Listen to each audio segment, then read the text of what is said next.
bethu kuzo zonke indawo emakhaya ngamakhaya kumizi ngemizi kumadolopha ngamadolopha kuma-country ngama-country siyababingelela nabo egameni lenkosi. Ngiyacela sishayele uNkulunkulu tandla kakhulu.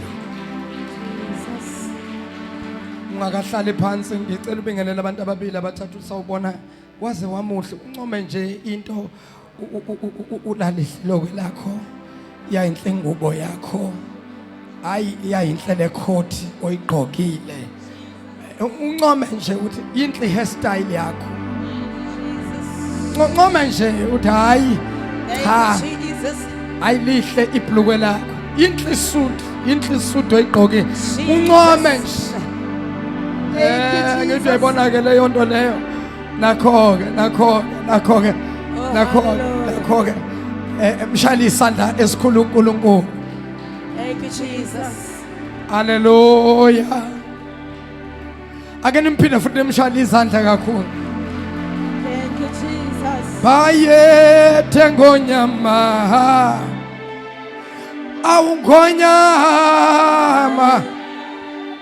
awungonyama he yeah bayethe ngonyama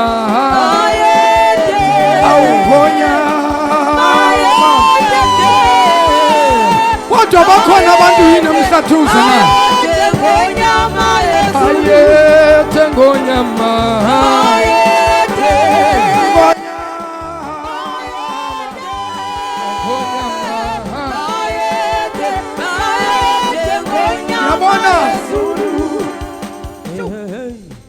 uyabona ichorus ngilishayiswa yabo ichorus namhlanje ngilishayiswa ukuthi kunabantu abathi kuwe shema udlala ngesikhathi sakho akunanto ezokwenzeka next kuwe Jesus. sizothi ke nje ngonyama Jesus. bayethe Nkosi nikhona kodwa emhlathuza na hayibo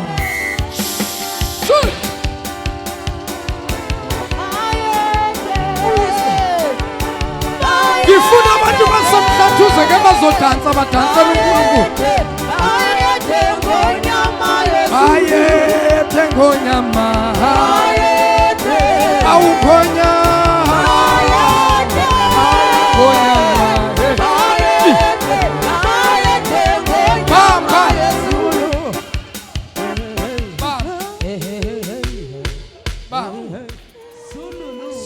ngisacela uthinta umuntu ongakaphuma esihlalweni umuthi njengendosolwane ebese uthi kuyena makhe kanti izikhiphani makhe uphinde uthinte lo ngapha uthi kuyena makhe awuyena umama Jesus. awuyena umama yini bese uthinta lo ngapha uthi sisi awuyena usisi yini ngoba manje phela sipractice ukuyagodla Jesus. sifuna egolini asithi ukhona umhlathuza na bakhona mama basomhlathuza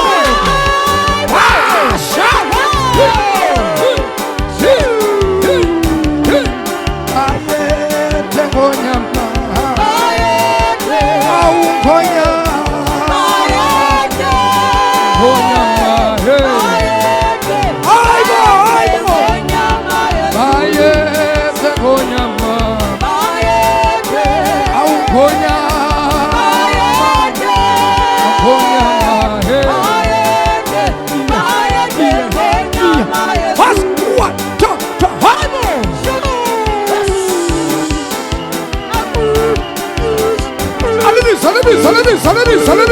Salami. Akengizwa mama nendo. Umsindo. Asha. Siyahamba manje. Thatha iBhayibheli, thatha ithawu. Siyahamba manje, sambe mama. 1, 2, 3, horse, horse, horse, suture, suture, suture, suture, suture, suture, suture, suture. Underneath, underneath, underneath, underneath, underneath, underneath, underneath. Ah, sha. Impila ke. Ifuna la ke ngethomo. Ah, pama thomo is. Wasa, wasa, wasa, wasa. Was, one, two, three, was, shoot, shoot, shoot, shoot, shoot, shoot, shoot, shoot, shoot, shoot. Aibo, aibo, aibo, chamuno. Shoot, shoot. Was, sihamba mama, sihamba mama. 1, 2, what? Shoot, shoot, shoot, shoot, shoot, shoot, shoot, shoot.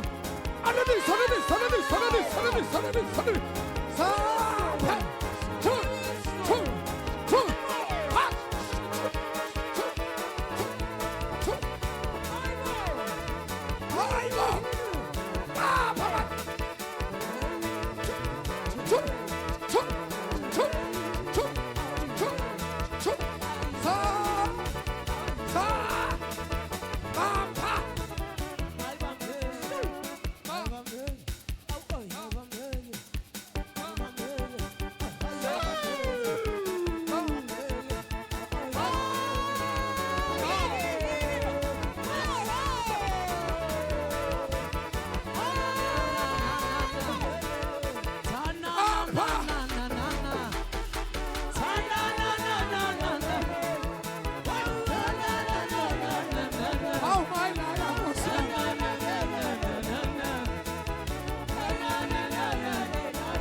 Jesus.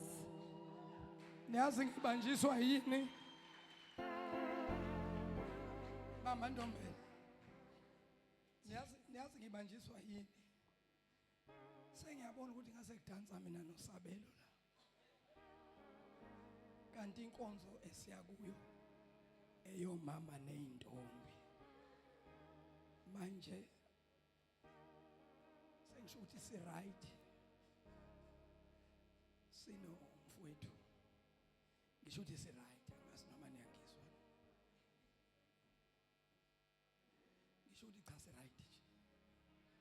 Anomezwa ala into engishoyo. Ngicela nishale uNkulunkulu izandla emhlathuzi. Hallelujah. Siyabonga kakhulu bazalwane, singahlala phansi ebukhoneni benkosi uJesu. Ngiphinde ngibingelele kabusha ibandla lonke egameni lenkosi. Sibingelela bonke baba, sibingelela bonke mama, bonke abantu abasha egameni lenkosi uJesu. Our praise and worship team, keyboardist bethu, sound engineer bethu, Timothy Media, egameni lenkosi Timothy Protocol, ama ushers wethu, wonke umuntu okhona lapha endlini egameni lenkosi. Sibingelele ngokukhethekile bonke abafundisi nabo mama umfundisi. Ngiyacela bazalwane simphinde uNkulunkulu simqhobele ihlombe elikhulu nakho ke Siyabonga kakhulu bazalwane Nkosi yami. Siyafika nje Nkosi yami sifika izolo ntambama bese kuthe kuba lethanyana siphuma eGoli kwinkonzo ka6 to 6 the night of opening wells. Ubusuku bokuvulwa kwemithombo eqhitshiwe amaFilisti yewayivula uNkulunkulu imithombo eGoli. Hayi zikhale kakhulu eGoli tshela makhelwana ayikhalile eGoli, khalile eGoli. Hayi zikhalile ake nimshayele izandla uThixo. So bangisho ngisho ukuthi ke this coming Friday sikhona ke lapha eKZN, sikhona eThekwini edolobheni uFriday u6 to 6 wethu yobukwelinye izinga u6 to 6 wethu wokugcina ngaphambi kokuba amabombo siwabhekise eGoli. Bazalwane siyeGoli ngomhla ka9 siyeGoli. Ngiyacela ukuthi ngabe ikhosalayo ngoba abanye awukazi uphume endaweni wazalelwa kuyo. Abanye anilazi Nkosi yami iGoli. Akoyobona iGoli le ndawo okhulunywa ngayo kangaka ukuthi iGoli akoyobona amabhilidi ngoba isantini uzobe uyibukela kanje. Mawula isantini nje lapha ngase parking. Isantini uyabona iparking ngale nje komgwaqo. Yabona ukuthi short distance isantini uyobuyibuka nje ubuka lobabuhle lobabukhazikhazi. Uzobe useduze nesantini idolobha elikhulu eGoli. Ake njalo uNkulunkulu izandla. Sengisho ukuthi uNkulunkulu noma ngakubusisa ekukhumbule ngomsebenzi noma ekukhumbule ngomshado mhlawumbe umkhwenyana waseGoli. Uyothi noma usufika ukuthi hayi sake safika kule ndawo ngiyayazi le ndawo ngiyayazi. Ungafiki nomkhwenyana lokubuza ukuthi manje lapha sikuphi? Lapha yini amabhilidi khona angathi afuna ukuwa kufanele uyabuka kube into ejwayele nje ukuthi hayi laze lalihle lebhilidi. Ake nishayile uNkulunkulu ihlophe. Bazalwane Nkosi yami siyambonga kakhulu uNkulunkulu egameni leNkosi. Ngisashiye uGiwa kule insuku. Usaniphethe kahle uGiwa. Usaniphethe kahle. Hayi uGiwa ngathi uthanda uyiwe kakhulu lapha eMhlathuze. Yena uMhlathuze ngizonika uGiwa manje. Jesus. Oh hallelujah. Umhlathuze ngiunika uGiwa. Yebo. Noma ngasezanga akunankinga. Waphela ku amen manje. Usuqedwa yini ngoba besiza kahle kangaka? Kunika uGiwa.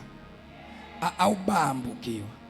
Mina nje ngize ngizonibona ngaleso sikhathi. Hayi ngiyadlala ngeke awungema yonke into. Umhlathuze hayi ngeke umhlathuze cha ngeke akukhonakali. Ngicela nishale izandla eMhlathuze egameni leNkosi. Siyabonga kakhulu bazalwane. Before singene ezweni leNkosi ngiyacela ukubona izandla zabantu abaqala ukufika abazohlanganyela nathi ngalolu suku lwanamhlanje. Abantu nje bathi ngiyaqala ukufika kule ndawo awu kodwa Nkosi yami Jesu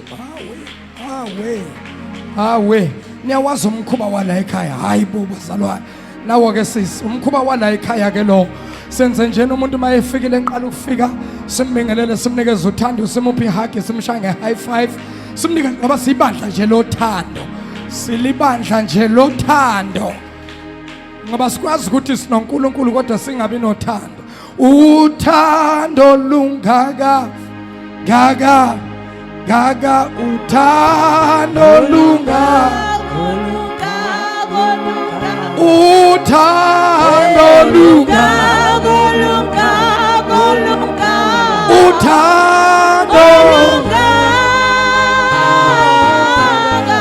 uthando lungaka awukodwa Jesu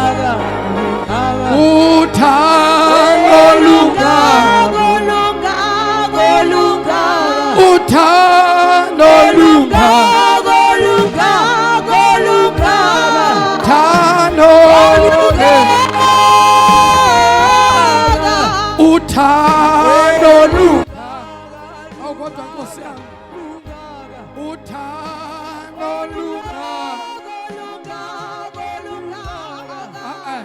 khona sohamba phambili, khona sohamba phambili, asikafiki kuleyo, siyeza kuleyo. Ngisesenje kwindaba kothando. Awutshela umakhelwane uthando kaNkulunkulu liyamangalisa. Uyazi ukube bo-understanda lo thando ubungeke uhlale phansi ngezinyawo.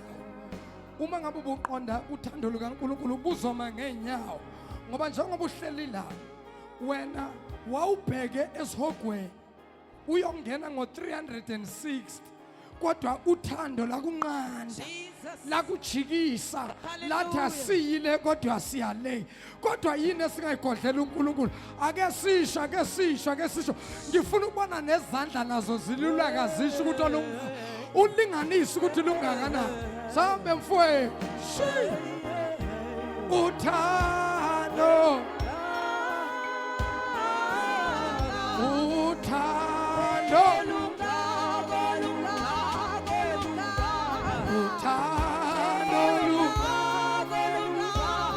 Jesu, uthando lungaka, uthando olwabantu, olwabantu lungake luhle, olwabantu lungake isigcino olwabantu lungake, olwabantu lungake, awukodwa Nkosi yami, olwabantu lungake isigcino awuthando uthando lungake, uthando lungake, uthando. Ake nishayele uthando lukaNkulunkulu izandla. Ake nishayele the agape love of God izandla. Ake nishayele uthando lukaNkulunkulu ihlombe. Angalizwi ihlombe lothando lukaKristu. Ake nishayele izandla nilize nikikiza nanzi umsini. Yonke mihla yami Nkosi philela ngothandazo yena Masaya. Yonke mihla yami Nkosi philela ngothandazo yonke imihla yona, awukodwa Nkosi, awumoya ongcwele, mina ngoziphilela Nkosi, ngoziphilela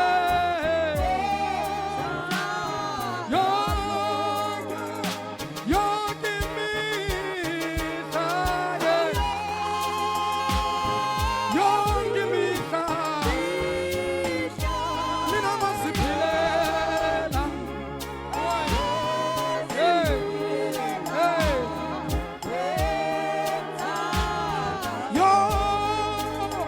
Yonke imihla yami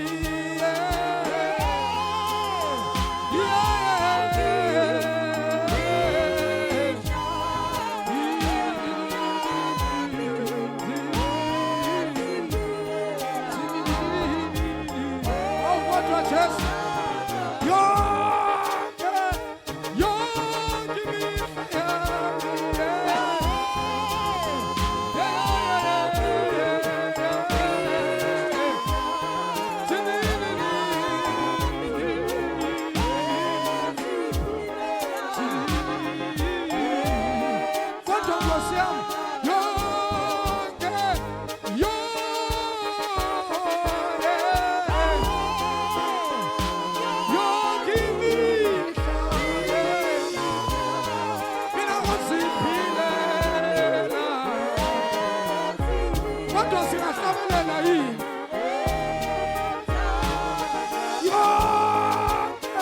yonke imihla yami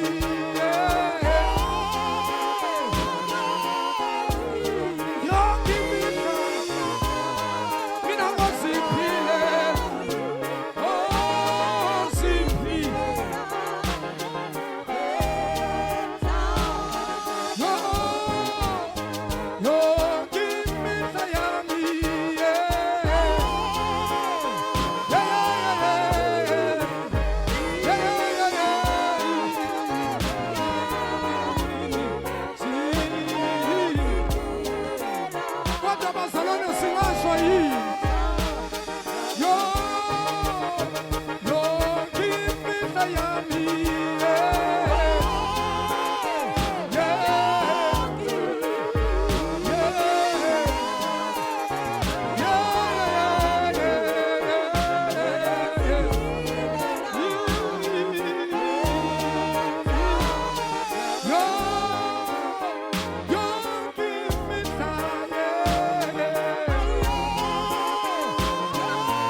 uzoziphilela akosha izandla zakho uvula umlomo wakho bese uyathandaza kuNkulunkulu egameni lenkosi uJesu. Baba wethu oyingcwele uNkulunkulu onamandla wonke, Baba egameni esithina silibiza, Baba kuthuthumela amadimoni qibilika izifo, Baba kubola yonke imithi yabathakathi iqasuka nezibopho, kuvuleka iminyango evalekile. Bayathe uNkulunkulu, bayathe sonini nanini, bayathe mhlala ubanzi, mlothi ka-Israyeli ongozeli nongalali, iwa laphakade, mafunga angajiki, mathambisa feze, unguJehova elakho igama, akekho omunye uNkulunkulu ngaphandle kwakho. Uyizolo namhlanje naphakade kuyoba nguwe. Obayethe uNkulunkulu, obayethe sihlangu sethu, bayethe mkhono ka-Israyeli, wena olwe izimpi zethu busuku nemini, wena ongozeli, wena ongalali, phakamana ngalesi sikhathi emva kwemini, sizwe izigi, sizwe amandla, sizwe ukunyathela kwakho Baba kule ndawo, sizwe ugcobo, sizwe inkazimulo phakathi kwalendlu. Ukungena kwethu kungafani uNkulunkulu nokuphuma kwethu. Baba siyabonga, Baba siyabonga, Baba siyabonga, Baba siyabonga, Baba siyabonga, Baba siyabonga. Ushata pahosa tala masaya, yandala mosa geya adosa, mikasi kaboyonda la basike. Oh Father, we bless you.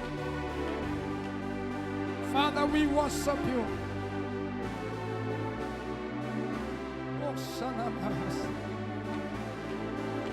Ela Mamas.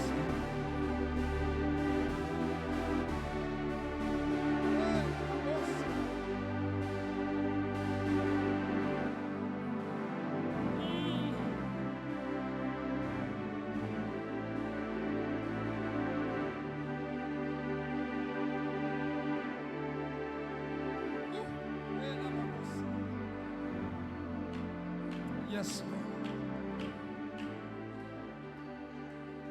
Thank you, Jesus. Asimpindeni uNkulunkulu simshaya izandla kakhulu.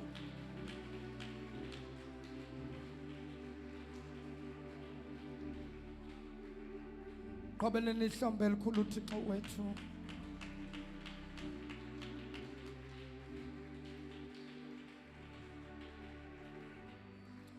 Singahlala phansi bangcwele ebukhoneni benkosi.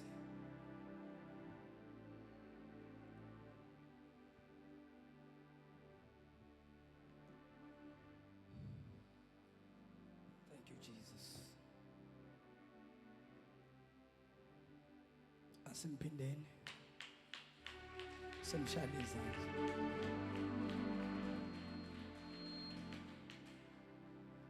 Amen. Praise the Lord. Joshua chapter 5, verse number 13 to verse number 15. Bese siyajumpa. Namhlanje siyangena ku verse number 6. Joshua chapter 5, verse number 13 to verse number 15.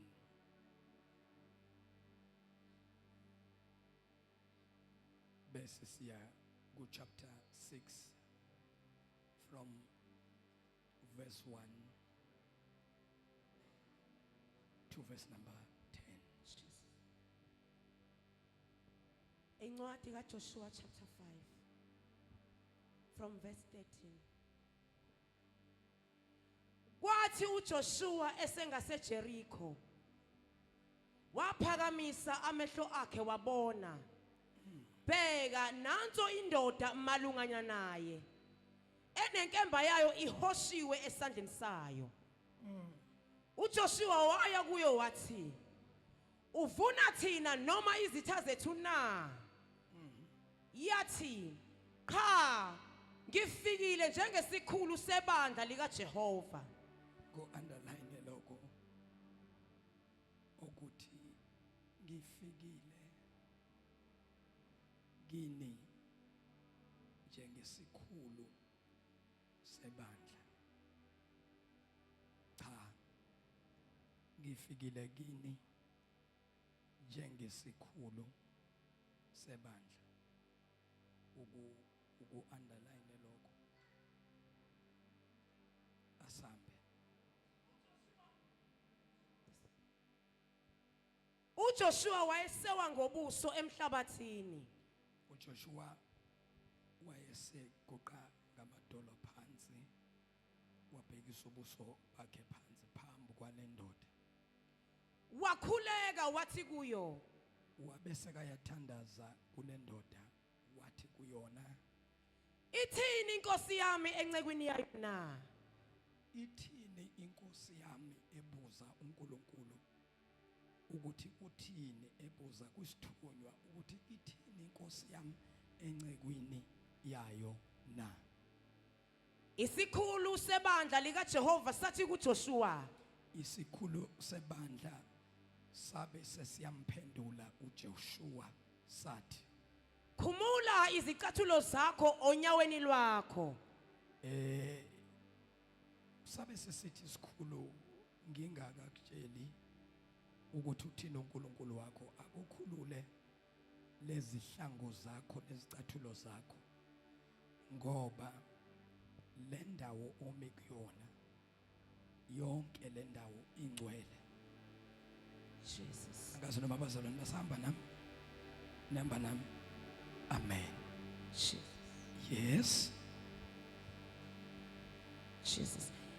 Khumula izicathulo zakho onyaweni lwakho. Ngokuba indawo omi kuyo ingcwele. Isizathu sokuba ukhumule izicathulo zakho, awukwazi ukunyathela ngezicathulo kule ndawo, ngoba le ndawo ingcwele. In other words, you have to respect and honor the place, because this place is not like any other place. This place is holy. So now, the one standing before you is the Holy One. So now, that is why we have to show honor and respect the person who's standing before you. He is not an ordinary man. This man is the commander of the army of God. In other words, when you are facing battles and when you overcome your challenges, your obstacles, it is not because of your power, but it is because of this man. Because this man is the man that fights our battles. Joshua, as we are getting ready to take over Jericho, you cannot conquer Jericho except this man fights for you. Ngaze ngakhuluma isilungu esingaka emhlathuze Nkosi yami. Joshua, le ndawo umkhulule izicathulo zakho ngoba lo mhlaba omi kuwona ungcwele. Nalo omi phambi kwakho ungcwele lo. Lo uyisithunywa sezulu esilwa izimpi zabazalwane, esilwa izimpi zebandla, esilwa izimpi zabangcwele. Uma sibhekana nama-challenge ney'nkinga, kube khona abasulisayo kodwa egcineni siwine. Asiwini ngenxa yemikhuleko yethu kodwa kubalulekile ukukhuleka. Oyena muntu owenza ukuthi sinqobe siwine ilo. Uthi lo uma ezazisa uJoshua, uthi uJoshua kule ndoda wayifacea face to face, waya kuyo uJoshua aphethe inkemba. Nale ndoda ahlangana naye nayiphethe inkemba, ayifakile okhalweni kepha ihoshile. Ngathi sibo ayikho sticky stick or something. Yeah, bring it here, my brother. Inkemba yami le. Uma inkemba yami ila,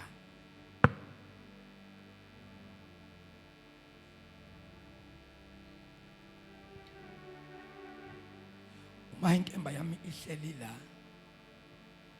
ichaza ukuthi angiyilwi kodwa ngihlomile. Izandla zami zila kodwa inkemba ngiyiphethe. So now uma inkemba ila, kusho ukuthi umuntu akalwi kodwa uhlomile. Kodwa ngaze ngayikhipha okhalweni, ngayiphatha ngesandla. Lokho kusho ukuthi ngiyalwa. I'm ready for any battle. I'm ready for any battle. So now this is the picture yalento enzakalayo. uJoshua uyosurveya iJericho. Amagama uyohlola iJericho njengomuntu ohola uIsrael. Ushiya uIsrael ngasemumva. Waphuma ayobuka ukuthi iJericho singalihlasela kanjani. Endleleni abheke eJericho ahlangana nale ndoda iphethe inkemba ehoshiwe. Bahlangana ubuso nobuso. Kwahlangana umuntu ophethe inkemba nomuntu ophethe inkemba. Uphethe yakhe noJoshua uphethe yakhe. Wakonfronta qala uJoshua, wabuza qala wathi, mana ungakithi noma umelene nathi na? Yaphendula le ndoda, yathi le ndoda cha, ngiyisikhulu sebandla esilwa izimpi zebandla. Bakhona bangibamba. Immediately asho njalo lo muntu, uJoshua wabeseka guqa ngamadolo, wabheka phansi, wabeseka athi kule ndoda, ithini inkosi yami na? Phendula le ndoda. Ngoba uJoshua useya understanda uma lo ethi cha, ngiyisikhulu sebandla esilwa izimpi zebandla. Wakuqonda uJoshua ukuthi kusho ukuthi ungakithi. Masinyane wabesekathi lesithunywa sasemazulwini. Amagama uNkulunkulu uthumele ingilosi ngaphambi kokuba singene sibhidlize iJericho. Now you have to understand ngoba lento abaningi ibalahlekele abayiqondi lento. uNkulunkulu uthumela isikhulu, uNkulunkulu uthumela ingilosi abazalwane bayayixosha bayikhiphela ngapha, kanti ingilosi lena iphethe message evela kuThixo. uJoshua ithi la ndoda ngiyisikhulu sebandla ngesilungu ngamabhayibhile esilungu ithi le ndoda, no, I am a commander of the army of God. I am a commander. Amanye amagama ngingumkhuzi wempi kaNkulunkulu. I am a commander. Ngingumkhuzi wempi kaThixo. I am a commander. I am a chief commander. Ngimi olwa izimpi alwela uIsrael. uJoshua wathi hawu Nkosi yami, isithunywa sasezulwini wabe sekayabuza ukuthi njengoba uze la ngiyazi ukuthi awuzile nje, kodwa ikhona imessage uNkulunkulu akuphathiseyo. Wabe sekathi uJoshua, kodwa ithini inkosi yami na ebuza ukuthi uNkulunkulu uthini ngalesi sithunywa ngale ngilosi? Yabe sayithi le ngilosi, lalela Joshua, ngaphambi kokuba ngutshele ukuthi uNkulunkulu uthini, khulula izicathulo zakho ngoba le ndawo le omi kuyo ingcwele, yashintsha into manje. Amanye amagama, uma ngabe le ndoda le ilwa impi kaNkulunkulu, mayifika kule ndawo indawo iba ngcwele. Amanye amagama, lena kuyona ingilosi ejwayelekile ngoba ezinye ingilosi azinamsebenzi, zifike zikhuluma imessage, kodwa le ngaphambi kokuba ikhuluma imessage ithi khulula ingcathu ngokuba lo mhlaba omi phezu kwawo ungcwele. Ngamanye amagama, olunye uhlobo lwengilosi le, ngale kokulwa le ngilosi ingomunye umuntu le, akubona uGabriel, akubona hayi bangcwele, enye ingilosi le.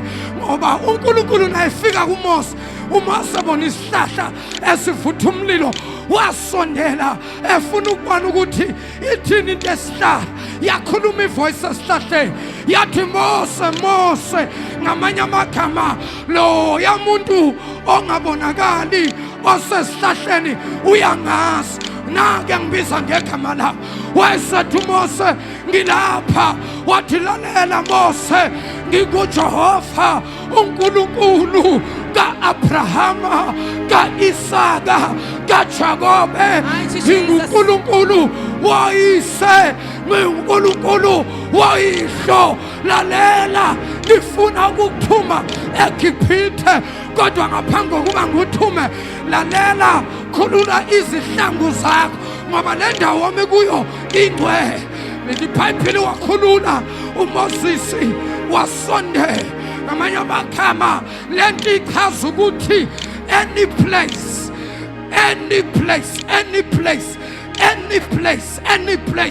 even on the deep ocean, when the presence, when God visits you in any place, the place, the place changes, because the place contain the presence of the living God. In other words, the place begins to change, even if it was a filthy place. But when God descends on that place, automatically the place changes and becomes a holy place. This is a holy ground. This is where we meet it with our God. This is Malamasa. Mighty Jesus. Oh, Kapaposa. Oh, hallelujah. Listen, Joshua, the place where you are standing is a holy ground. Before I tell you the message of heaven, you've got to come down. You've got to down on your knees, because when you are standing, I can't tell you. You need to bow so that you can receive the message. Listen, Joshua, go down, because I can't fight your battle unless you go down. Go down, Joshua, so that I can tell you what the Lord is saying. Go down on your knees. Take off your shoes, because the place where you are standing is a holy ground. Take off your shoes so that I can tell you what is happening. Take off your shoes. Take off your shoes. Jesus. In other words, the angel was saying, man of God, honor God, Because I'm not an ordinary man, but I am the messenger from heaven. Not just a messenger, but a holy messenger, but a messenger that fights, that destroys, that kills your enemy. I am a messenger from God. I am the one that fights your battles. I am a messenger from God. Hallelujah.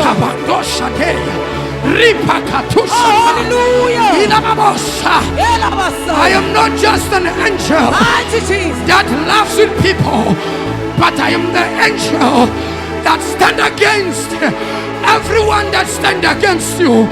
God says, I will bless those who blesses you, and I will curse those who curses you.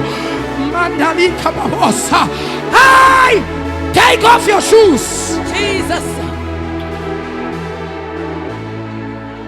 Thank you, Jesus. Take off your shoes. Thank you, Lord. Take off your shoes.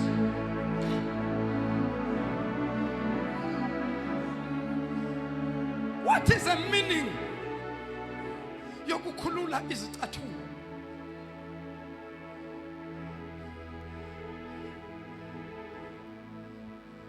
Into yokukhulula izicathulo ihlangene nokuhlonipha nokurespecta. That's why you see other churches, before they enter the holy place, they take off their shoes. Izicathulo sihlala emnyango bangene bangagqokile izicathulo.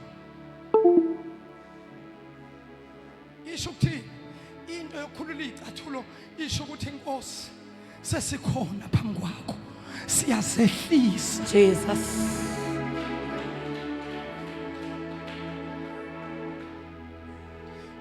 Manje umpostoli usho ukuthi nathi nasiza lenkonzo esingena lapha emnyango fanele sikhulule izicathulo.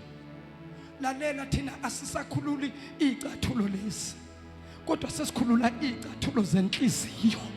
Sesiyathoba phambi Jesus.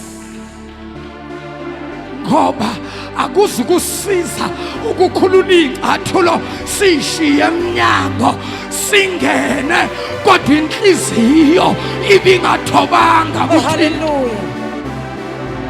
Jesus. So our matter with God is not with shoes. Our matter with God is in our hearts. What matters is the heart. God deals with the heart. That's why he said to David, I have found a man after my own heart. God, how can you call David a man after your heart? Because David stole someone's wife. How can God say David is a man after your heart? He did it, but he still remains in my heart. He did it, but he's still my man. Oh, hallelujah. He's still in my heart. Jesus. Because my matter with David, it has nothing to do with people, but it has to do with his heart. Jesus. Oh, hallelujah. Heart matters with God. Ungayishaya imfanele zonke ebandleni uyigqoke iuniform usuke ekhanda uyophumuza umeshisa nangezicathulo uthenga izicathulo zombala ofana neuniform yasenkonzweni, kodwa mangabe inhliziyo ingakalungi noma ungayigqoka yonke iphelele akakazi ukuphendula akakazi ukubuka uNkulunkulu. Kube khona umuntu oyigqokela nje kodwa nakafika phambi koThixo akwazi ukusarenda, akwazi ukwehla athi uNkulunkulu, this is a man after my own heart. Oh, hallelujah. Jesus. Udlelwane bethu noNkulunkulu abenziwe impahla. Hey, Jesus. Udlelwane bethu noNkulunkulu abenziwe imali. Kodwa ubudlelwane bethu noNkulunkulu kwenziwa yizwi lakhe nomoya oyingcwele esikhulayo. Kodwa Nkosi yami oyingcwele ushaha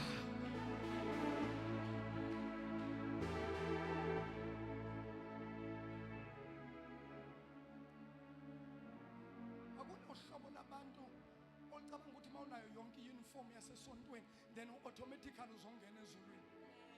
Ayisebenzi njalo. noma ungaba nayo igcwala ama wardrobe, if your heart is not okay,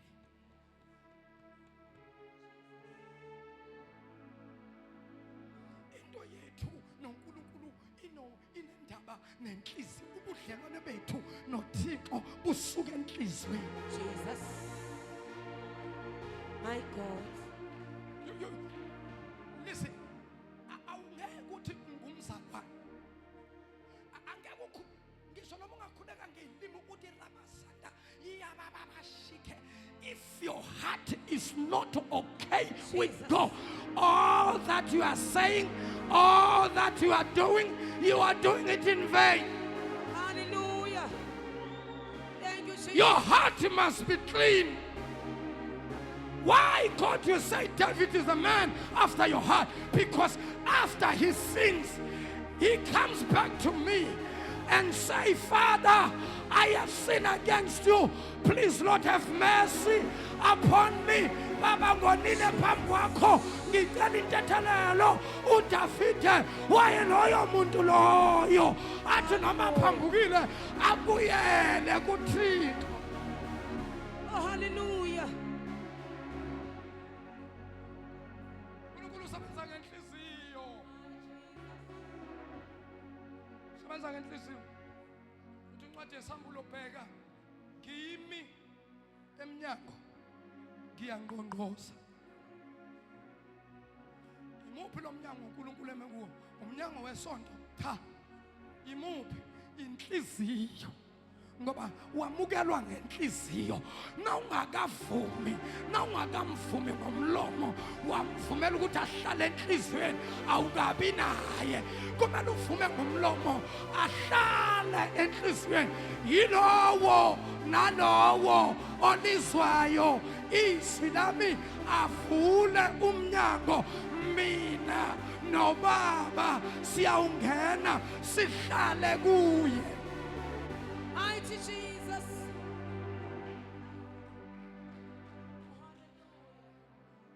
Umnyango iBhayibheli likhuluma ngawo makathi uNkulunkulu bheka ngime emnyango, uJesu athi bheka ngime emnyango ngiyangqongqoza.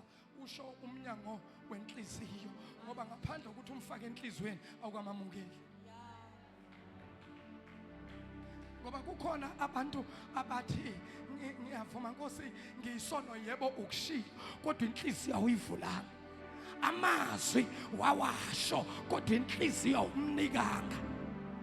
Ngoba uyanikwa inhliziyo. uDavide wayemnika inhliziyo. Awu kodwa Nkosi yami, that's why to David, create in me a clean heart so that I can dwell alongside.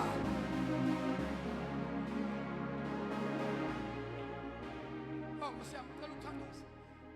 Create in me a clean heart so I may worship you. Ukhona wabhala eAmerica, creating is the Psalm of David. Create, uDanny McClinton sengiyamkhumbula.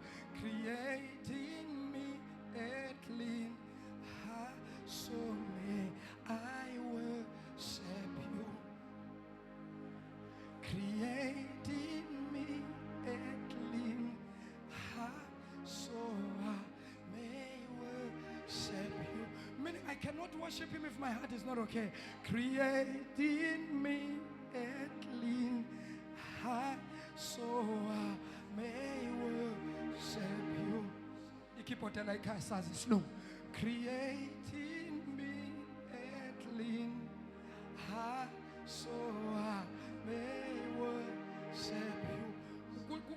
Kubhala uDavide uthi Nkosi lungisa inhliziyo yami ukuze ngikwazi ukukudumisa. Ngamanye amagama uDavide uya understand ukuthi kwakona ukudumisa uThixo lokhu ngime phambi kwabantu ngihlabelele, kufanele inhliziyo yami ibe nobudlelwano. Jesus. Oh, hallelujah. Kwakona ukuma ngithandaze ebandleni, ngikhuleke, ngishaya ngezilimi, kodwa inhliziyo yami menixhumane noThixo. Oh, hallelujah. Salithi iBhayibheli ayenziwe kabusha inhliziyo. Let your heart be renewed. akusubuningi bamagama, akusukubanga umsindo eyibhikeni okwenza ukuthi umfundisi abe powerful. Cha, angawubanga umfundisi eyibhikeni umsindo, kodwa kuba umsindo oketezayo ongezwakali, avela sibangela umsindo, kodwa umsindo womuntu onenhliziyo kaNkulunkulu ushintsha izinto endlini. Jesus. Oh, hallelujah. Ifika kanjani la? Ngoba mina ngikhuluma ngesikhulu sebandla. Jesus. Kunento engifisa ukuthi abazalwane, even those who are watching me, the church or the people, believers or non-believers, because there is always a war between believers and the non-believers. They are fighting us because of Jesus, and they believe ukuthi we are kind of people abalahlekile kakhulu emhlabeni kwendlula bonke abantu abadukile. Thina sisafuna ukuloku sikhuluma ngoba nina niyamphika uNkulunkulu. Maniqeda ukumphika uNkulunkulu nina bangakholwa, niqede nisijaje ngoNkulunkulu eningamazi futhi eningamfuni. Lento edala ukuthi nibe isilengiso kuNkulunkulu ngoba uyangiphika kodwa uyabuya futhi uba ngathi uyangidefenda. Impi phakathi kwabakholwa nabangakholwa sibanga into eyodwa, sibanga ukholo lwethu. Bakholelwa entweni eziphathekayo, sikholela kuNkulunkulu asiphathi lutho. It doesn't make sense kubo ukuthi you can't worship a person and there is nothing oyitholayo. Thina at least senza ama-sacrifice, izinto zenzeke. Basibuka njengabantu abadukile nabalahlekile, kodwa ke asizuphikisana nabantu, kodwa time will tell ukuthi obani abakholelwa entweni ephilayo ekhona nento engekho.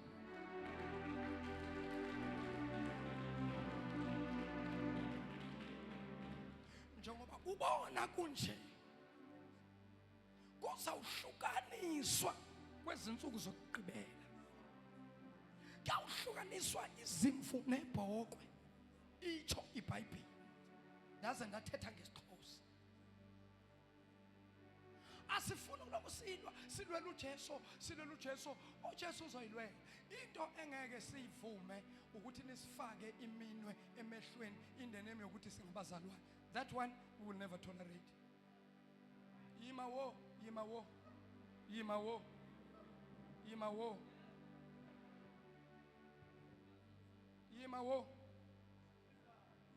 Ngeke siyivume sikholwa eyokuthi ngoba naku singabazalwane siyakholwa bese ucala uzosivuva nje usikhombe noma kanjani, usithuke noma kanjani. Cha, hayi siyakholwa ukukholwa, kodwa esingayivumi asivumi.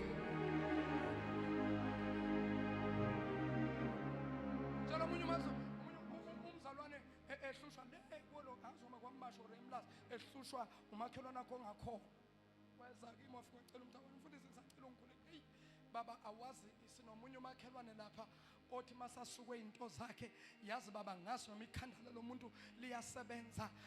Kuloku ke uvele waleve kulokhu baba, njengoba kulokhu kunetha kuna izulu, wasuka wagubha iforo yakhona idabulapha phakathi egcekeni lethu iyophumela ngale, ngoba uthi lamanzi ehla endlini yami ehlele kwakhe. Angikwali ke lokho, amanzi ehla phezukwendlu azambele lathanda khona, and amanzi aqhamuka yonke indawo. Ukuthathaphi isiqiniseko sokuthi lamanzi yilawa ehla kulendlu le kamakhelwane kuphela, yiwona lawa adabulapha anquma la egcekeni? Ukuthathaphi lokho? Ngoba izulu linetha yonke indawo, kunamanzi asuka ngale, indawo iyehlela geleza ayondlula. Uwazi kanjani uwabona ukuthi yabona la ukusuka la ukuza la amanzi akamakhelwane lawo ukuthatha apha. Abanye abantu kufanele babuye balokhuza isebenze lento, ngoba ngeke izulu malinetha umhlaba wonke, amanzi mawehla amanye asiwazi aqhamuka. Nathi sibona amanzi asageleza, amanye asuka kude eza nemvula asazi. Sethi ke baba ngicela ukungikhulekisa, hayi mina ngisazi ngithi ke mama lalela le akusiyokhulekelwa. Wathi hayi baba Shabalala, ngize ngithembile, hawu Nceko ngeke usangenzela ngathi cha ngeke mama. Wathi hawu kodwa baba Shabalala ngiyacela, uyazi lo muntu ngempela hey usezongishaya ngathi ngeke akuthinte. Wathi hayi baba Shabalala usho ukuthi uhlanya phela lo ngathi mama lalela la ngifuna ukuthi ungizwe kahle. Yakhuleka mina I don't have a problem, kodwa le ngeke ngikhulekele. You see mama, ubuzalwane mase kuzala, uma ngabe uzosaba uku-acta ngoba abantu bazothi ngingumzalwane onjani, bazokufumba ngempama abantu bekufumbele lokuthi uyakholwa. Mina ngiyakholwa futhi ngiyamthanda uNkulunkulu, kodwa ikhona into engeke ngiyivume.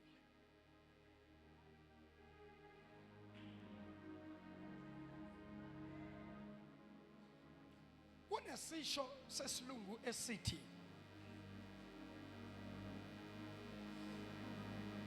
you can't prevent a bird to fly over your head, but you can prevent a bird to build its nest upon your head. Ngicela ukuyiphinda lento. You can't prevent a bird flying over your head. Inyoni mayiqhanga nje ndiza phezulu kwekhanda lakho mangabe ikuthi twa ngawani angeke uyivimbele yonke, kodwa ungakuvimbela ukuthi yakhe isidleke phezulu kwekhanda lakho. What does that mean? It means as much as I am a believer, as much as I am a Christian, nami ngifana naye lo onezinto angayithandi, nami kanjalo angizithandi. Makhe ukuze sihlalisane ngokuthula, musa ukumba iforo enqamula egcekeni lami. Yimbe angithi amanzi ehle endlini yami nanka yehla la nalo ucingo olusihlukanisa. Kuphake makhe umsele na ufike khoneni legceke lami ujike undlule igceke lakho undlule aphumelele emgwaqweni estradini. Hayi ukuthi uzomba umsela amanzi ageleze kwami wena kwa hayi musukudlala. Imvula nayina inela wonke umuntu la, awukwazi ukuhlukanisa amanzi ukuthi lawa awakamakhelwane lawa awakamakhelwane. Izulu nalina kunamanzi asuka ngale komakhelwane abanga ageleze andlule la. Usho kanjani ukuthi amanzi ehla phezulu kwendlu yami iwona angena kwakho? Impumsele la kuhlukanisa khona igceke lakwami negceke lakho. Impumsele egcekeni lakho futhi ungempi ngapha, imbana ngapha. Nawangena ngapha thathwa umsele ehle ngomsele aphumele ngapha. Bazalwane, wake up.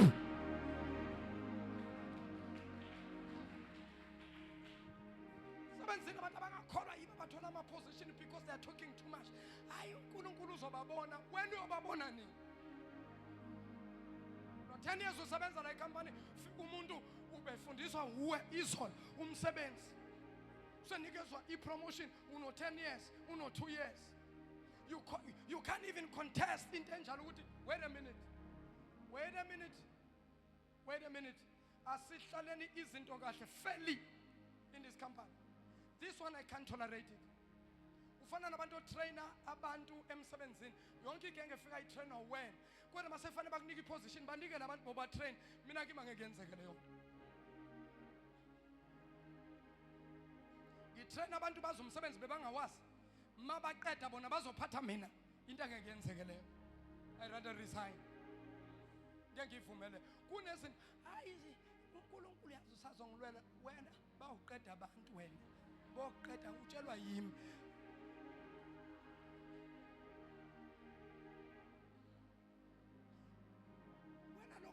Wena lokholo lwakho ngathi ayikhona manje. Wena lokholo ngathi selikuyela kwenza kwaba isithutha ngoba khona abazalwane ebeba futhi mina abantu angazi kwenza njani. Kunabantu beba streetwise bengakasindiswa, bahlakaniphile. Ya baba vele bahlanganisa izinto zihlangana. Anganele ukusindiswa waba inkukhu umuntu, waba inkukhu enethi, waba inkukhu. Wena levangeli likwenza uthothobala ube inkukhu, mina ngilazi.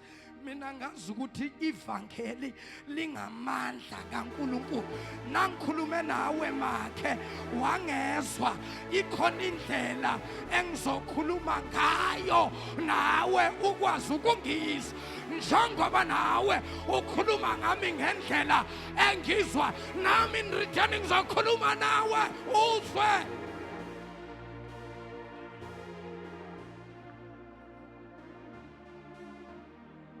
Omunye weza, hey baba sesifile, hayi sanele ukufika la ekhaya nje sasindiswa. Hey yaqala impi. Sathi nje sinamasonto amathathu athenda la ekhaya. Ubehleza kwenzake nomakhelwane. Hayi kuloku baba ke ugilima. Wenzeni? Uyageza ke uyabonakala ukuthi amanzi anensila. Uyabona ukuthi ugezela nasendishini. Wageza umakhelwane endishini, mayeqeda ukugeza waya emva kwendlu yalo makhelwane. Wafika wathi amanzi shwa. Ajampa ucingo oluhlukanisa umakhelwane nomakhelwane, atheleka ngapha kulo makhelwane okholwayo. Bayithuleleke lento ke Nkosi ambathini bayakholwa. Baba nalo makhelwane ochithela amanzi musaludlana ngomkhuleko. Stop wasting prayer.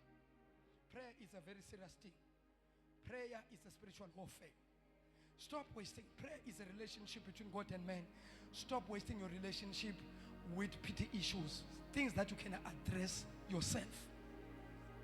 Baba sizomthini ngelinye ilanga waphuma ephethe isibhamu ekhuluma ukudelela ekhuluma ngobaba wala ekhaya, athi le nkukhu lekhontrola umfazi. Mina ngitshela ngomfazi, mina ngeke ngitshele ngendoda ekhontrola umfazi. Wathini mama ubaba yena? Wathula ubaba wayizothina esabi isibhamu ngathi we.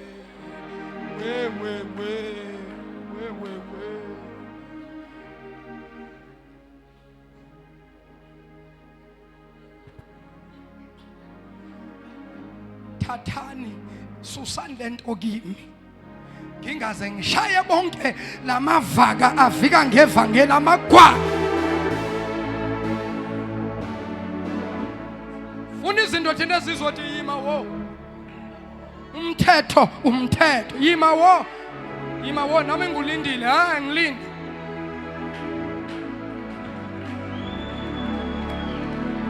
Awuthi yima wo.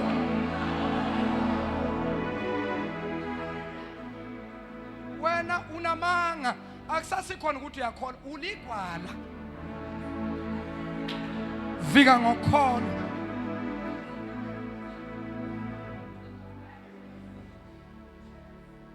Omunye umem lapha esikolweni ushawe omunye umem wamfumba ngebhakela wavela amalontuzana. Uyafona.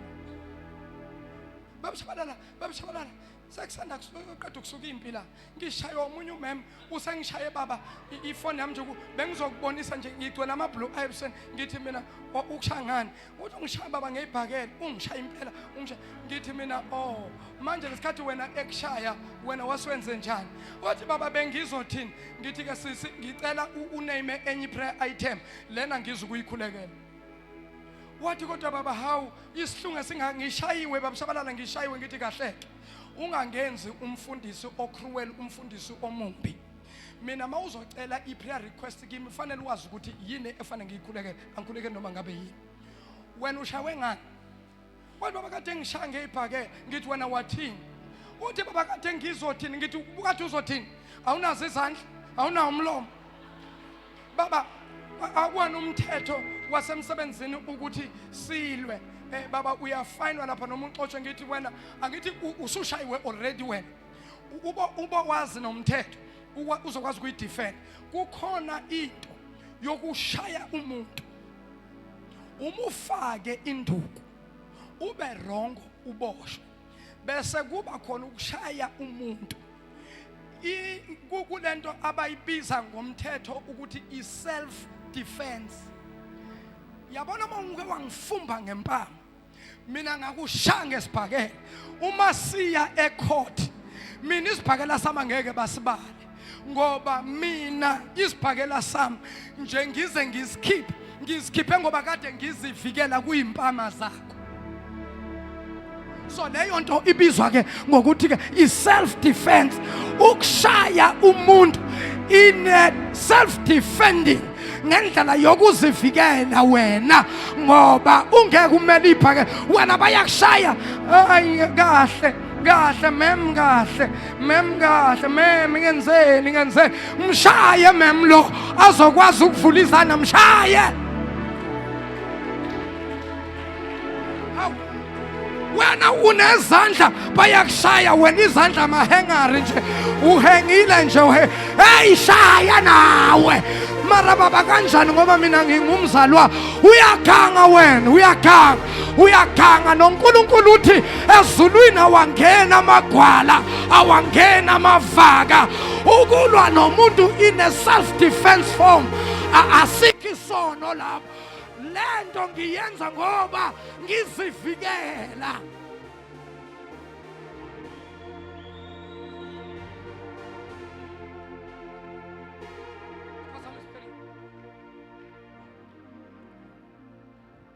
Shusha nje lamavaka afika ngevangeli unamanga uyigwa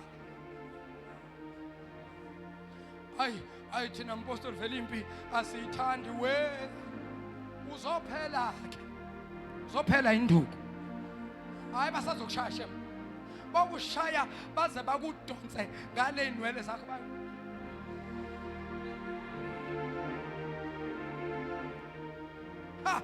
sakubheda mase ke washaya kabili usuke sekangithintile awu hayibo sengithinte kabili hayi nokhololo ngiyawukhipha ngubeke la ngizalwa neinsizwa nje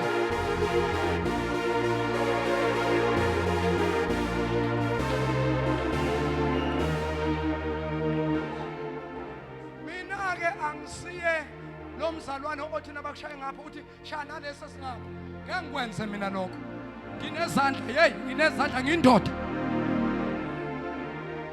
ngiyakholwa nje ngisindiswe futhi ngumfundisi ngumpostoli nawo ukhololo wami kodwa ngeke ukhole ekhanda lami indeneme yokuthi ngumfundisi nasengushaya besuthi abefundisi abakhohlakele abashaya abantu ngize ngushaye nje bo wenzani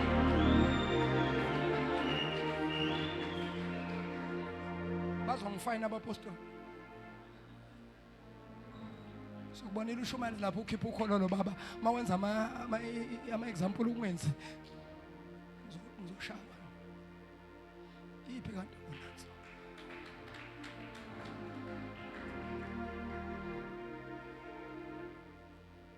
asibuye phumana empini nasemini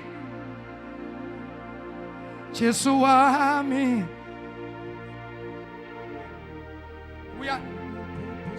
Cela ngiphe 10 to 15 minutes ngoba sengiqedile bese siyakhululeka siyaphuma buyaneke cha lokho engushoyo angizukuhlehlisa ingane zakwethu futhi ngisho ngisoba angiphuzi nje inhlobo utshwala nento edakisayo ngiyiphuza ngisoba kabi soba like a church musani ukuthi ndidefend ivangeli kanti nidlisa ivangeli ngoba abantu lapha emsebenzini they can judge ukuthi kodwa lo uRoko mase bajaja bathi inalona naye kodwa washaywa nje waseba inkukhu enethiwe nje yena wathula bese bathi abantu abangakholwa lapha emsebenzini uma ngabe ukholwa kunje abahlali banjalo mina ngifuna ukukholwa kodwa uma ngabe ulwile in a form of defending yourself abantu they are not stupid abantu they can judge abantu they can see bazoze basho futhi bathi hayi kodwa mfowethu umsuke besathi omunye yebo asali umsuke kodwa lona wayena ephindisela ngoba ungumzalwane ubani owathi abazalwane nabashayi bangaphindiseli bayithulele nje likuphi lelo verse bazokuqeda ngenduku wena wake up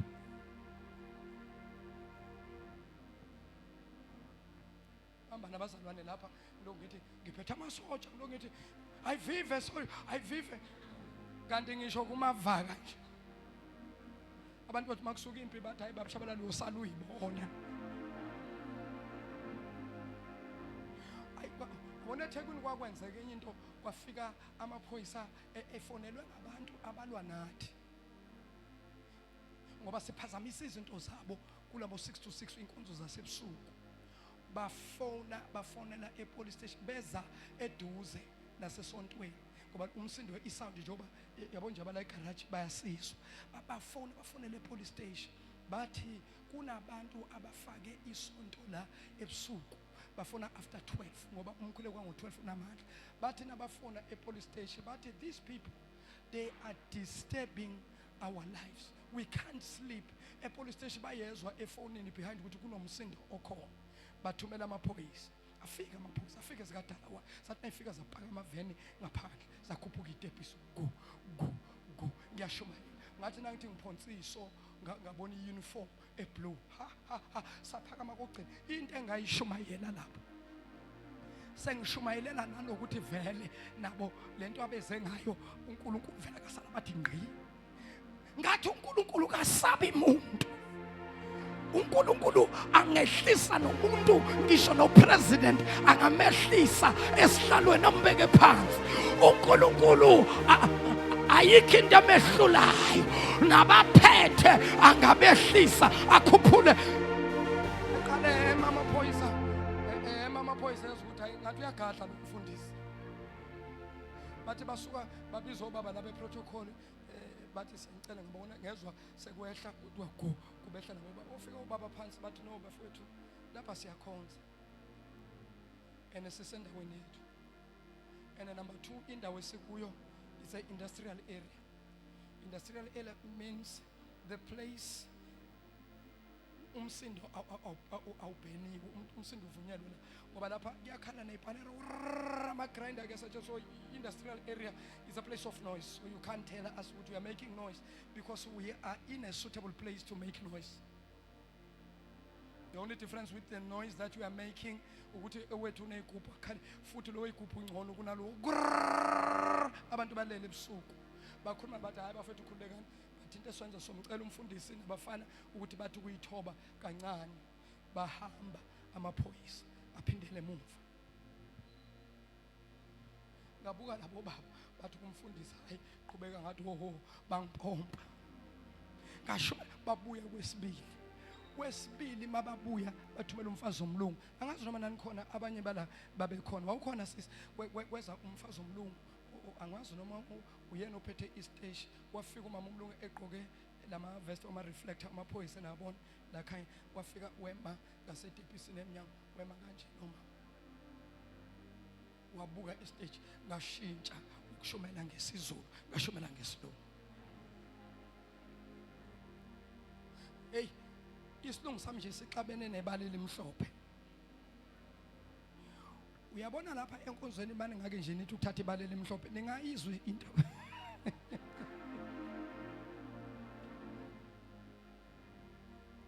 ngabe singayivala intshumayelo okay weza baba uyona protocol wathi baba na mama uthi uze kuwe ngase ngiyayivala ngathi bazalwane ngiyaxolisa kancane nje ngathi ma'am you have to wait for me because I can't leave these people because God has sent me to these people. As I'm standing here and preaching, I'm a messenger from God. So now if you need to talk to me, please, will you please excuse me and wait until I finish? Because I can't leave God's work and attend you.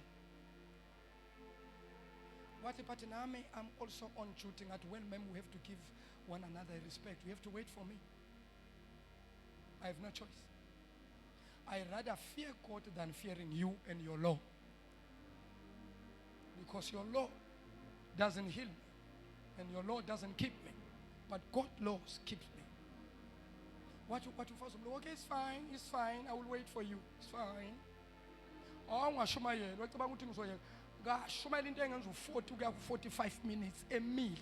Ngambona umama omlungu ehla ngezitepisi ekhuluma nabo baba beprotocol ngenhliziyo ngathi hamba siyashumayela la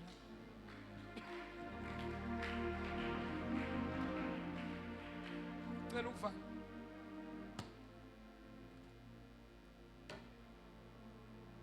uJoshua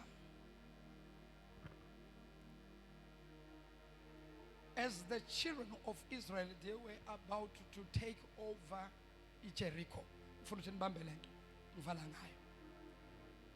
The season yafika yokuthi abantwana bakwaIsrael bengene eKhanani. But the place akwakufanele bendlule kuyo yayibiyelwe ngezindonga ezinde ezinkulu. Kuthiwa the walls of Jericho kwakungaphambana imoto ezu4. The way ububanzi bezindonga zaseJericho zazibanzi ngakhona, imoto is 3 meters noma is 2.5, 1 2 asithi 2 meter. imoto yokuqala le 1 2, imoto esibili le 1 2, imoto esithathu. Usuyabona ukuthi ukusuka lapha ukuza la uyabubona lo banzi. Kuthiwa ke indonga zeJericho ke zazi kangako ukuthi ngaphambana imoto ezintathu kuzo. So now basinikeza ubukhulu nobustrong bezindonga zaseJericho. And iJericho kuthiwa lalumuzi obiyelwe. Kodwa manje inkinga indlela yabantwana bakwaIsrael yafanele bendlule khona. Now nayi into eyenzeka. As uJoshua went out to check the place, wasehlangana nalomuntu ophethe inkemba ehoshiwe oyiphethe ngesandla. uJoshua wa confronted this man, wambuza wathi ungakithi noma ulwa nathi. Wathi lo muntu cha, ukuthi cha still akukaphenduki. Uthi cha ini ungakithi noma ukho ngakithi. Instead yokuthi lo muntu echaza ukuthi cha ngingakini, wathi lo muntu cha ngisikhulu sebandla. Ngamagama wathi angifuni ukulanda izitori, but I want to tell you my position and the power and the authority that I possess. I am a commander of the army of God. Immediately Joshua ezwa lokho waye emadolweni wathandaza, wasebuza ukuthi uthini uNkulunkulu, ngoba nali iJericho lisivimbile asikwazi ukungena. Wayesethi lo muntu khulula izicathulo zakho ngoba indawo umhlaba omikuwana ungcwele. Wayikhulula uJoshua, wayesethi ke lona lalela uthi uNkulunkulu noma singabangakanani izindonga zeJericho kodwa uzongena ulihle iJericho.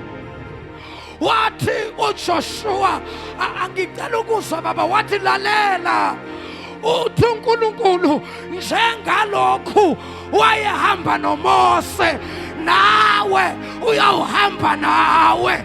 Njengoba uMose wamisa induku phezu kolwandle, ulwandle lwahlukana phaka, nawe iJericho uyakulahla phansi.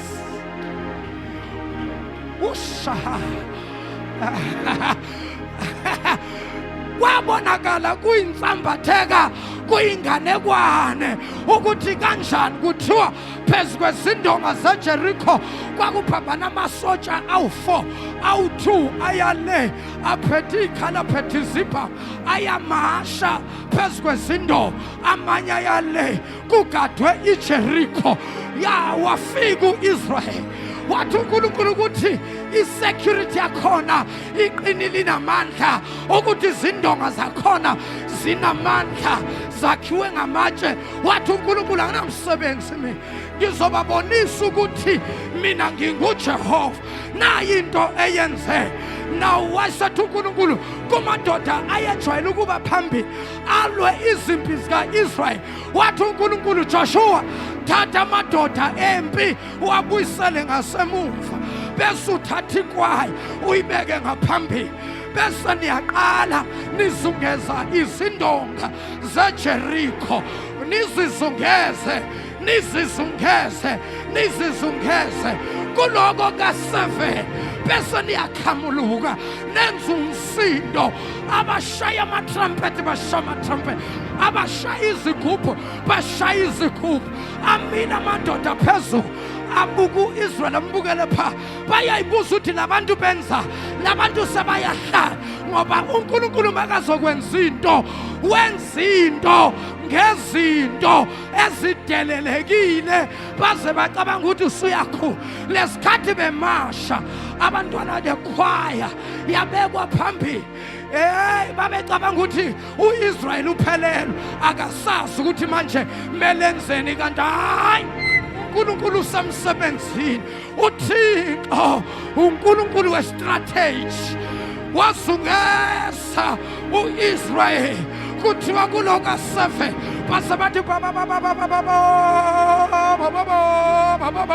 lesikhathi beshaya ama-trumpet beshaya igubhu izindonga zaseJerikho zezwakala zinyakaza amasotsha emiphezulu wathi amasotsha ayibokwenzakalani la zanyakaza izinto kanti njengoba zinyakaza nje the foundation is shown apart. Hey! Hey! Lesikhathi zinyakaza izindonga amafizisekelo zazishona phansi emhlabathini zashona phansi zawa izindonga zaseJerikho wow bazalwa zathi Joshua we salute you zawa wangena wayesethi Joshua amadoda empi awangeneke manje ahlase bazalwa njoba nina nifika late inkonzo sekudala bamile laba behlabelela nina nifika late tshela mina indonga zakho zizodilika kanjani ngoba indonga zeJerikho zadilizwa abahlabelela kwama abalwayo bengena. In other words uma ngabe ibandla libambise kushunyayelwa bethandaza behlabelela hey ikhona into ezokwenzeka. The walls of Jericho will come down. Lalelani semva angazi ukuthi yiziphi izindonga ezikuvimbile angilazi iJerikho la kodwa namhlanje I prophesy everyone who stand against you, everyone who's blocking you, everyone who protects you to enter into your place, into your destiny, into your blessing, I'm here to prophesy the walls that are standing before you, they will collapse, they will fall. Bazalwa, as we are about to enter the month of 8, as we are about to enter August, allow me to prophesy that August is going to be good for you. Why? Because the walls of Jericho have fallen. Your blessing, your breakthrough is on the way. Your blessings, your breakthrough is on the way. Jalumakalwane, kuvaliwe, akuvalwanga, siyangena, asifuna ukwazi. By power, by force, siyangena, siyangena. Umakhelwane wakho uvalile ngemithi, uyangena utshelwa yimi nje. Emsebenzini bayala, banqaba nale position. Lalela ngutshele, uyangena, uyayithola. Imali zakho ziboshiwe. Hey, abafuna ukuyikhulula. Let me tell you, zizokhululeka. Zizokhululeka. Asime ngenyawo. Sesiyathandaza. Ushatabaye. Yiyabababosa. Yandokomanda adosa. Get ready now. Ngifuna wenze a prophetic instruction. Ngifuna ukuthi uthathe inamabakhosaya. Uthathe 7 steps and move forward. Start to count. Move forward. Don't go back. Mafuna uphuma esihlalweni phu. Ngoba ngifuna ukuthi abantu benze prophetic instruction. Ushadabaha. Yandoko Masaye, Hinamama Mosaya, Yandoko Mosai, Ripakatushata, Ipakatosh, Ifunamando move. Izotimina 1, utata 1 step, get to 2, utata the 2nd step, get to 3, utata the 3rd step, Masufika ku 7, bese uyashouta, wenza umsindo. Ngoba kunezinto zakho abathakathi abayibophi, but as you are moving now, as you are moving forward, as you are moving 7 steps forward, we are trying Mokosaya Itamahosa. Yana Mahasi Kemoyanga. Hirabosate. Get ready now, get ready now, get ready now. 1,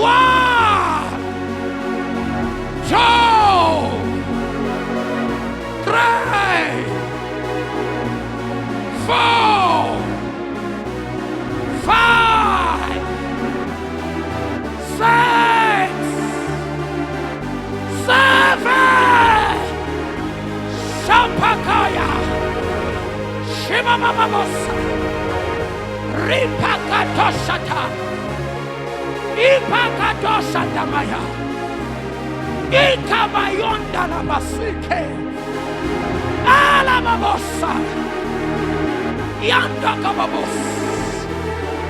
Magwansege ngos. Magwansege tiko. Masiwi zindoma za Jeriko. Masiwe. Masiwe. Masiwe. Masiwe. In the name of Jesus. In the name of Jesus. In the name of Jesus. In the name of Jesus.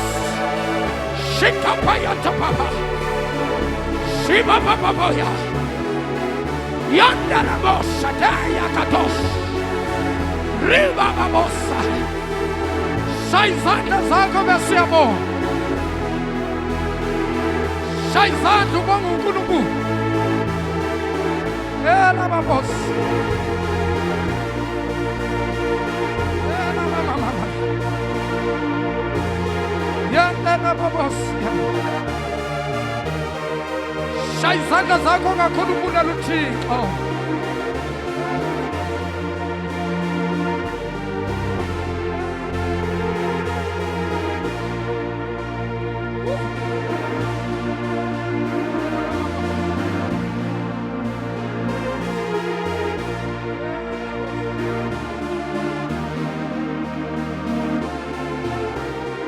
For the last time I get Sanukuni Shambelku. Come on, O Zion. Shout for your victory. Shout for your triumph. Come and celebrate. The walls of Jericho have fallen. Come on, come on. Hey! Thank you, Jesus.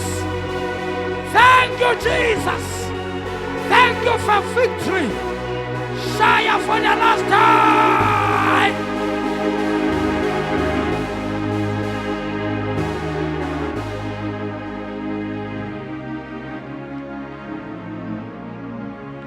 Phinda futhi nishalo uNkulunkulu ihlombe elikhulu egameni lenkosi. Sibuyelene ehlalweni zethu. Omongcwele siyabonga. Ikhona into engizwe masimuva. Igashukile. Abanye into zabo bezamba kancane. Kodwa from today I'm feeling the spirit of acceleration. Hey, ziza ngokushesha. Uyothola isimangaliso emva kwesimangaliso. Uyotufakazela kule viki uphinde ufakaze next week uphinde ufakaze. Ziza ziyalandelana. Shaya izandla ushaya uNkulunkulu. God bless you. God bless you. uNkulunkulu anibusise bazalwane ke niphinde nimshaya izandla umoya ongcwele. Shabaha. Nkosi yami. Kunento engizwa emhlathuza angazi. Kodwa nje kunento engizwayo. Angazi mhlathuze. Last uNkulunkulu bekhuluma ngesound. Nalapho futhi wathi shout for the sound of victory. In other words, victory is guaranteed. Emhlathus, victory is guaranteed. Push. Oh, no, mama. God bless you. Then I the just for 2 to 3 minutes. Useqalile uNkulunkulu bamhlanzi. Siyakubongela. If I remember when we started nomsebenzi kaNkulunkulu, cishe waba ubaba uqala under Eagle Mountain. Remember sikhwela sehla senyuka ukuwena nkosikazi wakho abosisi basesikhawini sasikhuleka abanye abazalwana bakhona la kwakukhuleka. I remember kukhona amazwi anisala ngasemuva kwathiwa ayikho into enilandelayo, ilandela into engekho. Namhlanje mangizwa umama uma ungitshela ngaphandle ukuthi hey baba uNkulunkulu sengibusise ngemoto, ngiyabona manje ukuthi ikhona into eshodayo but understand ukuthi yini. Ngibuza imoto ngithi mina kabani leya moto even leya uthi hayi ekamamjobe le mamjobe mumpu uthi mamjobe hey kungathi kodwa ikhona le bese ngiyakhumbula ukuthi no even kanhlanzi ijwayele ukuma lapha namhlanje iyona le engayiboni. Usethi ke mpostoli hey nathi uNkulunkulu usesibusisile baba ngemoto. Ngithi mina iphi uyayikhomba uthi ngithi mina le ebhekene nekasisilethu uthi yebo. Ngithi how letha okay ngingene phakathi ngifike ngikhuleke ngirelease isibusiso ngirelease protection kaNkulunkulu njengawo wonke umzalwane othenga imoto. Ngiyakwenza lokho ngisuke ngivala imimoya yezingozi izimfamona ngoba abantu uyayithenga imoto namhlanje 2 days iginqike nayo iphela imoto. So wonke umuntu okathenga imoto la owayiletha andesazange uyilethe bonke abasho ukuthi baba uNkulunkulu ngabakhulekela ngazicoba ngaze anoint. Baba uNdlanzi siyabonga, sibonga lo uNkulunkulu lo kwathiwa akhonto ezokwenzeka. Siyabonga ukuthi namhlanje uthi mama nje kuJuly uthola izinto ezintsha uqaqa nje oplastic. Siyabonga uNkulunkulu akubusise.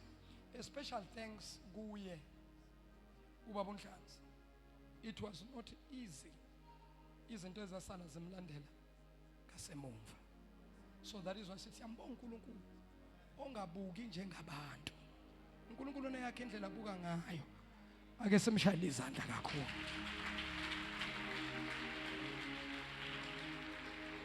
Babonke ababukeli bethu abasibukela emakhaya abazothola le video later, thank you so much for your support. Our YouTube channel is growing thick and fast. It is because of you. Keep on subscribing, keep on praying for us, and keep on giving your seed, keep on giving your offering.